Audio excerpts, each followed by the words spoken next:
T B ಅಥವಾ ಕನ್ನಡದಲ್ಲಿ ಕ್ಷಯರೋಗ ಅಂತ ಎಷ್ಟೊಂದು ಜನ ಹೇಳ್ತಿರ್ತಾರೆ. ಅರೆ ಒಬ್ಬ ವ್ಯಕ್ತಿಗೆ ಟಿ ಬಿ ಬಂತು ಅಂತಂದರೆ ಅದು ಕಮ್ಮಿ ಆಗಲ್ಲ ಅವ್ರದ್ದು ಸಾಯೋವರೆಗೂ ಅನ್ನೋ ಥರ ಏನೇನೋ ತಪ್ಪು ಪರಿಕಲ್ಪನೆಗಳಿದೆ. ಬಟ್ ಇವತ್ತು ನಾವು ಈ ವಿಡಿಯೋದಲ್ಲಿ ಏನು ತಿಳ್ಕೊಳ್ಳೋಣ ಅಂತಂದರೆ, ಈ ಟಿ ಬಿ ಬೇಗ ಕಂಡು ಹಿಡಿದು ಅದನ್ನು ಕಂಪ್ಲೀಟ್ ಟ್ರೀಟ್ಮೆಂಟ್ ತೊಗೊಂಡ್ರೆ 6ರಿಂದ 9 ತಿಂಗಳ ಟ್ರೀಟ್ಮೆಂಟಲ್ಲಿ ನಾವು ಗುಣಮುಖ ಮಾಡ್ಬೋದು. ನಮಸ್ಕಾರ, ನಾನು doctor ಮಚ್ಚಂದ್ರ Reddy, MD physician.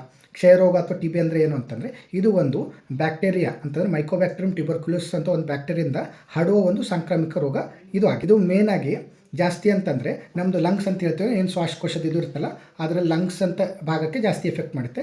But ಇನ್ನೂ ಲಿಂಫ್ ನೋಡ್ಸ್ ಅಂತ ಇರುತ್ತೆ, ಇದು ಇರುತ್ತಲ್ಲ ಅದನ್ನು ಲಿಂಫ್ ನೋಡ್ಸ್ ಅಂತ ಹೇಳ್ತೀವಿ. ಇಲ್ಲ ಅಂತಂದರೆ ಎಷ್ಟೊಂದು ಸರಿ ಮೂಳೆಗೆ ಎಫೆಕ್ಟ್ ಆಗುತ್ತೆ. ಇನ್ನು ಕೆಲವೊಬ್ಬರಿಗೆ ಏನಂತಂದರೆ ಅನ್ನನಾಳದ ಕರಳಿಗೆ ಎಫೆಕ್ಟ್ ಆಗುತ್ತೆ, T B, intestinal T B ಅಂತ ಹೇಳ್ತೀವಿ. ಇನ್ನು ಕೆಲವೊಂದು ಜನಕ್ಕೆ ತಲೆಗೂ ಬ್ರೈನ್ಗೂ ಎಫೆಕ್ಟ್ ಆಗ್ಬೋದು, ಬ್ರೈನ್ ಟ್ಯೂಬರ್ಕ್ಯುಲೋಸಿಸ್ ಅಂತ ಹೇಳ್ತೀವಿ. ಮತ್ತು ಎಷ್ಟೊಂದು ಜನಕ್ಕೆ ಬ್ಲ್ಯಾಡರ್, ನಮ್ಮದು ಯೂರಿನರಿ ಬ್ಲ್ಯಾಡರ್ ಅಂತ ಹೇಳ್ತೀವಲ್ಲ, ಬ್ಲ್ಯಾಡರ್ಗೂ ಎಫೆಕ್ಟ್ ಆಗ್ಬೋದು. ಕ್ಷಯರೋಗ ಕಾಯಿಲೆ ಯಾವ ಥರ ಬರುತ್ತಪ್ಪ ನಮಗೆ ಒಬ್ಬ ವ್ಯಕ್ತಿಗೆ ಅಥವಾ ಒಬ್ಬ ವ್ಯಕ್ತಿಯಿಂದ ಒಬ್ಬ ವ್ಯಕ್ತಿಗೆ ಯಾವ ಥರ ಹರಡುತ್ತೆ ಅಂತಂದರೆ, ಇದು ಡ್ರಾಪ್ಲೆಟ್ ಸ್ಪ್ರೆಡ್ ಅಂತ ಹೇಳ್ತೀವಿ. ಅಂದರೆ ಒಬ್ಬ ಟಿ ಬಿ ಪೇಷಂಟು ಏನಾದರೂ ಅವರು ಕೆಮ್ಮಿದ್ರೆ ಅಥವಾ ಉಗುಳಿದ್ರೆ, ಆ ಉಗುಳು ಕೆಮ್ಮು ಏನಾಗುತ್ತೆ ಅಂತಂದರೆ ಗಾಳಿಯಲ್ಲಿ ಹರಡೋದು ಆ ಕಣಗಳು ಮತ್ತೊಬ್ಬ ನಾರ್ಮಲ್ ಪೇಷಂಟ್ ಏನಾರು ಆ ಕಣಗಳನ್ನು ಉಸಿರಾಟದಲ್ಲಿ ಆ ಡ್ರಾಪ್ಲೆಟ್ ಸ್ಪ್ರೆಡ್ಡಿಂದ ಅವ್ರ ಬಾಡಿಯಲ್ಲಿ ಅದು ಟಿ ಬಿ ಕಾಯಿಲೆ ಬರೋ ಚಾನ್ಸಸ್ ಇರುತ್ತೆ.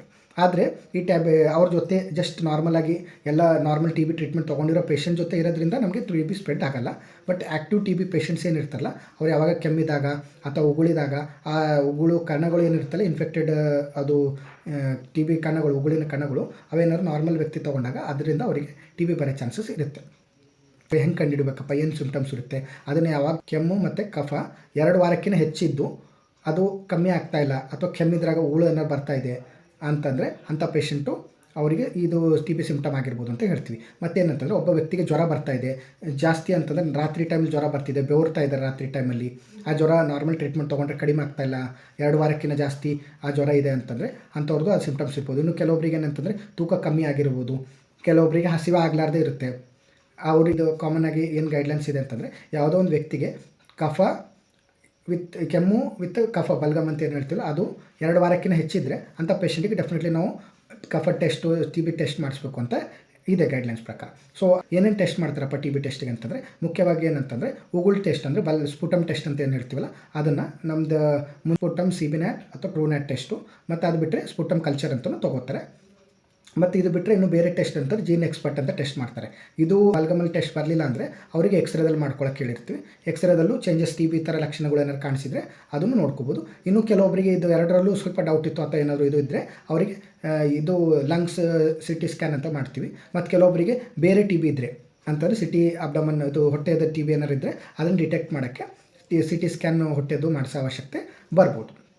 ಮತ್ತು ಅದು ಬಿಟ್ಟರೆ ಚಿಕ್ಕ ಮಕ್ಕಳಿಗೆ ಅಲ್ಲಿ ಇನ್ನೊಂದು ಬೇರೆ ಟೆಸ್ಟ್ ಮಾಡಿಸ್ತೀವಿ, ಏನಂತಂದ್ರೆ ಮಾಂಟ್ಯಾಕ್ಸ್ ಟೆಸ್ಟ್ ಅಂತ ಅಂತಾರೆ. ಆಲ್ರೆಡಿ ಎಷ್ಟೊಂದು ಜನಕ್ಕೆ ಟಿ ಬಿ ಇದ್ದಿರೋದು ಮಕ್ಕಳಿಗೆ, ಅವರಿಗೆ ಎಂಡಮಿಕ್ ಇರೋದ್ರಿಂದ ಇಂಡಿಯಾದಲ್ಲಿ ಮಾಂಟ್ಯಾಕ್ಸ್ ಟೆಸ್ಟ್ ಅಂತ ಮಾಡ್ತಾರೆ. ಅದರಲ್ಲಿ ಪಾಸಿಟಿವ್ ಬಂದರೆ ಆ ಟಿ ಬಿ ಇರೋ ಚಾನ್ಸಸ್ಸನ್ನು ನಾವು ನೋಡಿಕೊಂಡು ಅದನ್ನು ಅವರಿಗೆ ಮತ್ತೆ ಬೇರೆ ಟೆಸ್ಟ್ ಮಾಡಿಸ್ತಾ ಇರ್ತೀವಿ. ಮಕ್ಕಳಲ್ಲಿ ಜಾಸ್ತಿ ಮಾಡಿಸ್ತಾ ಬಿಟ್ಟರೆ ಈ ಟಿ ಬಿ ಪೇಷಂಟಿಗೆ ಗೊತ್ತಾಗಿದೆಪ್ಪ ಅಂತಂದರೆ ಅವ್ರಿಗೆ ಏನು ಟ್ರೀಟ್ಮೆಂಟ್ ಮಾಡ್ತೀವಿ, ಯಾವ ಥರ ಟ್ರೀಟ್ಮೆಂಟ್ ಮಾಡಬೇಕು ಅಂತ. ಯೂಶ್ವಲಿ ಏನಂತಂದರೆ 6 ತಿಂಗಳು ಟ್ರೀಟ್ಮೆಂಟ್ ಇರುತ್ತೆ. ಸೊ 2 ತಿಂಗಳು ಇಂಟೆನ್ಸಿವ್ ಫೇಸ್ ಅಂತ ಇರುತ್ತೆ, ಮತ್ತು ನೆಕ್ಸ್ಟು ಉಳಿದಿರೋ 4 ತಿಂಗಳು ಕಂಟಿನ್ಯೂಷನ್ ಫೇಸ್ ಅಂತ ಇರುತ್ತೆ. ಅವ್ರ ತೂಕ ಪ್ರಕಾರ ಎಷ್ಟಿದೆ ಪೇಷಂಟ್ ತೂಕ ಅನ್ನೋದ್ರ ಮೇಲೆ ನಾವು ಎಷ್ಟು ಟ್ಯಾಬ್ಲೆಟ್ ತೊಗೊಳ್ಬೇಕು ಅನ್ನೋದ್ರ ಡಿಪೆಂಡ್ ಆಗುತ್ತೆ.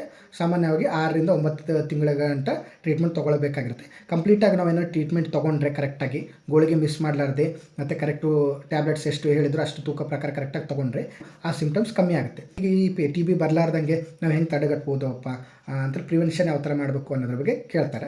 ಪ್ರಿವೆನ್ಷನ್ ಮಾಡೋಕ್ಕೆ ಏನಂತಂದರೆ, ಯಾವುದೊಬ್ಬರು ಪೇಷಂಟಿಗೆ ನಾವೇನು ಲಕ್ಷಣಗಳ ಬಗ್ಗೆ ಡಿಸ್ಕಸ್ ಮಾಡಿದ್ವಲ್ಲ, ಕೆಮ್ಮು, ಕಫ ಮತ್ತು ಜ್ವರ ಕಮ್ಮಿ ಆಗ್ತಾ ಇರೋದು ಅಥವಾ ತೂಕ ಕಮ್ಮಿ ಆಗ್ತಾ ಇರೋದು, ಈ ಥರ ಪೇಷಂಟ್ ಯಾರ ನಮ್ಮ ಅಕ್ಕಪಕ್ಕದಲ್ಲಾಗಲಿ ಅಥವಾ ನಮ್ಮ ಮನೆಯಲ್ಲಾಗಲಿ ಎಲ್ಲರೂ ಕಾಣಿಸಿದರೆ ಅವ್ರಿಗೆ ಇಮಿಡಿಯೇಟಾಗಿ ಬೇಗ ಟ್ರೀಟ್ಮೆಂಟ್, ಟಿ ಬಿ ಪೇಷಂಟನ್ನು ಇಮಿಡಿಯೇಟ್ ಅಲ್ಲಿ ಪೇಷಂಟ್ ಅವ್ರಿಗೆ ಟ್ರೀಟ್ಮೆಂಟ್ ಡಿಟೆಕ್ಷನ್ ಮಾಡಿ ಅದನ್ನು ಅವ್ರಿಗೆ ಟ್ರೀಟ್ಮೆಂಟ್ ಕೊಡಿಸಿದರೆ ಅದರಿಂದ ಬೇರೆಯವ್ರಿಗೆ ಅಕ್ಕಪಕ್ಕದವ್ರಿಗೆ ಆಗೋ ಚಾನ್ಸಸ್ಸನ್ನು ನಾವು ಕಮ್ಮಿ ಮಾಡ್ಕೋಬೋದು. ಒಟ್ಟೊಟ್ಟಿಗೆ ಇರೋದು ಗುಂಪುಗಳಲ್ಲಿ ಎಲ್ಲೆಲ್ಲಿ ಇರ್ತಾರಲ್ಲ ಅಲ್ಲಿ ಇದು ಟಿ ಬಿ ಬರೋ ಚಾನ್ಸಸ್ ಜಾಸ್ತಿ ಇರುತ್ತೆ. ಅಥವಾ ಒಂದೇ ಮನೆಯಲ್ಲಿ ಜಾಸ್ತಿ ಜನ ಇರೋದು ಅಥವಾ ಮನೆಯಲ್ಲಿ ಜಾಸ್ತಿ ಗಾಳಿ ಆಡ್ತಾ ಇರಲಾರ್ದ ಅಂತ ಮನೆ ಇರುತ್ತಲ್ಲ, ಅಂಥದ್ದನ್ನು ಸ್ವಲ್ಪ ನಾವು ಕಮ್ಮಿ ಮಾಡಿಕೊಂಡ್ರೆ ಟಿ ಬಿ ಬರೋ ಚಾನ್ಸಸ್ ಕಮ್ಮಿ ಮಾಡ್ಬೋದು. ಟ್ರೀಟ್ಮೆಂಟ್ ತೊಗೊಂಡ್ರೆ ಈ ಟಿ ಬಿ ಕಾಯಿಲೆಯನ್ನು ನಾವು ಕಂಪ್ಲೀಟಾಗಿ 6ರಿಂದ 9 ತಿಂಗಳು ಏನು ಟ್ರೀಟ್ಮೆಂಟ್ ಇದು ಇರುತ್ತಲ್ಲ, ಕರೆಕ್ಟಾಗಿ ಟ್ಯಾಬ್ಲೆಟ್ ಮಿಸ್ ಮಾಡ್ಕೊಂಡು ತೊಗೊಂಡ್ರೆ ಈ ಕಾಯಿಲೆಯನ್ನು ಕಂಪ್ಲೀಟಾಗಿ ಕ್ಯೂರ್ ಮಾಡ್ಕೋಬೋದು. ಮತ್ತು ಮುಂದಿನ ವೀಡಿಯೋಗಳಿಗೆ ಚಾನಲ್ಗೆ ಸಬ್ಸ್ಕ್ರೈಬ್ ಮಾಡಿ. ನಮಸ್ಕಾರ.